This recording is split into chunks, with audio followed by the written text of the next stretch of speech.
Good morning students. Today we will see the problems on the Gibbs energy. आपण काल Gibbs energy पाहिलं होतं. आता याच्यावरचे प्रॉब्लेम्स पाहू. Problems on Gibbs energy. तर आता काय प्रॉब्लेम्स आहेत पहा. पहिला प्रॉब्लेम दिलेला आहे question number 1. State whether the following reactions. आपल्याला रिएक्शन दिलेली आहे. State whether the following reaction is spontaneous और नॉट. ही रिएक्शन स्पॉन्टेनियस आहे का नाही सांगायचं आहे. Further state whether they are exothermic और एंडोथर्मिक. एक्सोथर्मिक आहे का एंडोथर्मिक आहे सांगायचं आहे. डेटा दिलेला आपल्याला. Delta H is equal to +50 kJ, delta S is equal to -130 J per K at 250 kelvin. How much केल्विनला आहे 250 केल्विनला. So will solve this problem. You know that very first of all what is the formula. Delta G is equal to. हा second problem आहे. दुसरा problem आहे. This will solve in later on. Second problem नंतर पाहूया. First of all we will see this problem. Delta G is equal to काय माहिती आहे तुम्हाला. Delta G is equal to delta H minus T delta S. हे असं आपण मागे पाहिलं होतं. Delta G is equal to what. Delta H minus T delta S. By using this formula we will find the value of delta G. पहिला आपण delta G ची किंमत काढू. डेल्टा G च्या किमतीवरून आपल्याला काय कळते की रिएक्शन स्पॉन्टेनियस आहे की नाही. तर डेल्टा G ची किंमत वरून आपण काढूया spontaneity of the reaction. Okay. The spontaneity of the reaction is determined from the value of delta G. So therefore by putting the value of delta H, आता पहा delta H ची किंमत किती आहे 50 minus temperature T. Temperature is given, this is at 250 Kelvin. So temperature is 250 multiplied by delta S. Delta S how much 130. It is again given in joules. It is kilo. So it is in joules. So joules चे kilo joule करायचं आपल्याला. तर जूलचे kilo joule करण्यासाठी into काय करायला लागेल 10 to the power of -3. जूलचे काय होतील kilojoules. It should be 10 to the power of -3. हे जूलचे काय झाले आता आहे kilo joule into 10 to the power of -3. So it will B this -130 into 10 to the power of काय झाला 130. So after doing the simplification the next step that is 50 minus 250 into 30. So हे दोन शून्य ॲज इट इज. हा एक शून्य हा एक शून्य. 13×5 = 65 ला 5 4 6 13 2 26 26 आणि 6 32 26 आणि 6 किती होतील 32.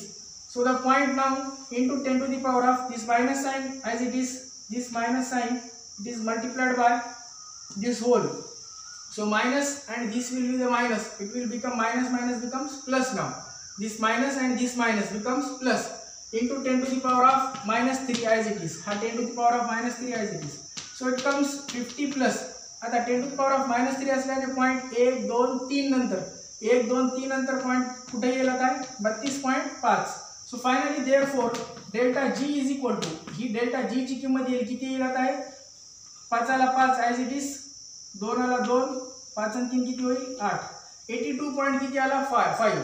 82.5. The unit will be in what now kilojoules. The unit will be kilojoules. So this is the value of delta G. As this value is positive, delta G ची किंमत किती आली पॉझिटिव्ह आली. Delta G ची किंमत जर positive आली तर रिएक्शन काय असते माहिती तुम्हाला, it is spontaneous. Okay. Therefore as delta G is positive, the reaction is, delta G positive असल्यामुळे रिएक्शन काय, the reaction is delta G is positive. Positive असेल तर काय असते रिएक्शन नॉन स्पॉन्टेनियस असते. निगेटिव्ह असेल तर काय असते spontaneous. As delta G is positive, the reaction is non-spontaneous.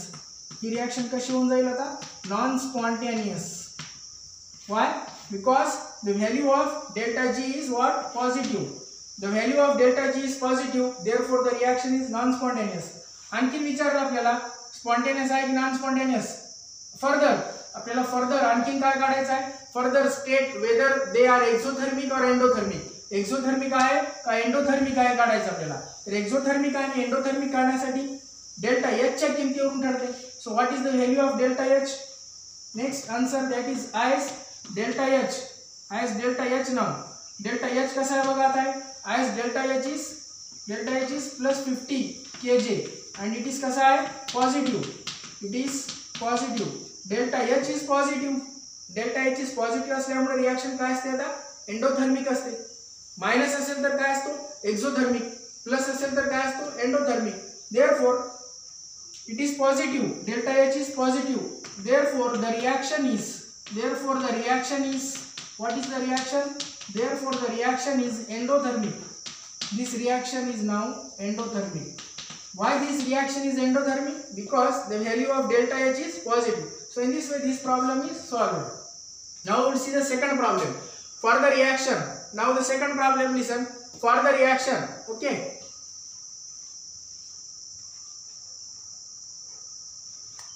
What is the second problem now? For the reaction CH4 gas plus H2 gas, it forms C2H6. It is again what? Gas. CH4 म्हणजे काय? Methane. Methane on hydrogenation it form काय form केले? Ethane form केला. तर methane पासून काय तयार झाला? इथेन. तर याचा केपी दिलेला आहे. केपीच्या किमतीवरून आपल्याला काय काढायचं आहे? डेल्टा जी नॉट काढायचा आहे. So we have to calculate delta G not.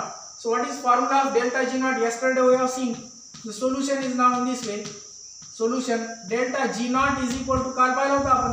-2.303 RT log to the base काय होता? 10. लॉग टू द बेस 10 आणि काय होता? केपी. हा काल आपण फॉर्म्युला पाहिला होता. Delta G naught is equal to काय असतो? मायनस किती आहे? 2.303 RT log to the base 10 K P. तर ही व्हॅल्यू आपण आता याच्यात केपीची किंमत दिली आहे. केपी ही केपीची व्हॅल्यू आपण पुट अप करूया. Value of KP. After putting the value of KP we will find the delta G. आपल्याला काय काढायचं आहे? Calculate delta G. ही डेल्टा जी ची किंमत कॅल्क्युलेट करू आपण. मग therefore it is equal to minus काय होईल? 2.303 इंटू आर ची किंमत काय असते? 8 किती असतो? 314. 8.314 आर ची किंमत कशा देते? जूल्स जे per K per mole. R is equal to the value of R is equal to काय असते नेहमी? 8.314 जे पर के पर मोल.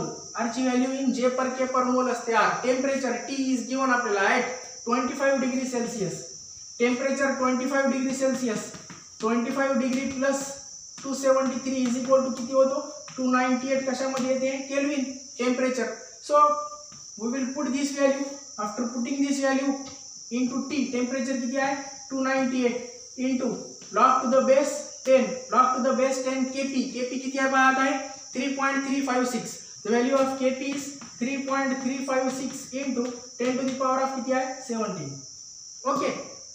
दिस व्हॅल्यू पुटअप केले आपण. 2.303. आर ची किंमत किती आहे? 8.314. टी ची किंमत किती आहे? 298. Log to the base 10 KP किती आहे? As it is. This value of KP is as it is. What is the value of Kp? That is 3.356 into 10 to the power of किती आहे? 17. This value we have put. So finally we are calculating the delta G. What is delta G for the reaction?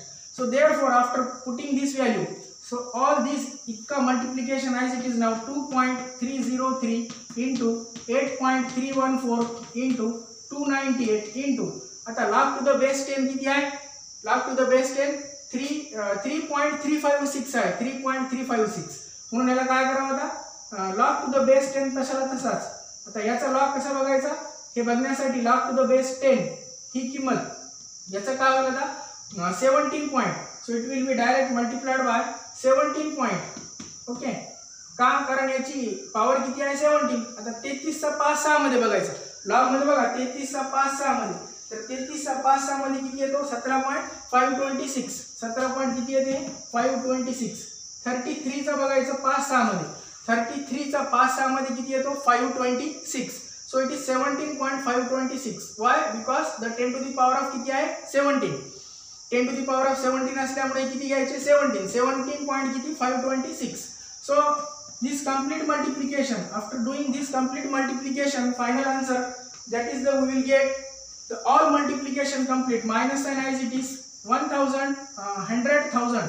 100 किती येईल? 1000. The answer will be in कशामध्ये येईल आता? 8.3. कशात होत आहे? 8.3 J. It is in what? J. J चे kilo joule. Joule चे किलो जूल काय होतील? कमी होतील आहे की नाही? तर हे it will be the value of R ची किंमत कशामध्ये आहे? आर ची किंमत जूल्स मध्ये आहे. Temperature in kelvin. So this J per K and kelvin cancel होतात पर मोल. ओके.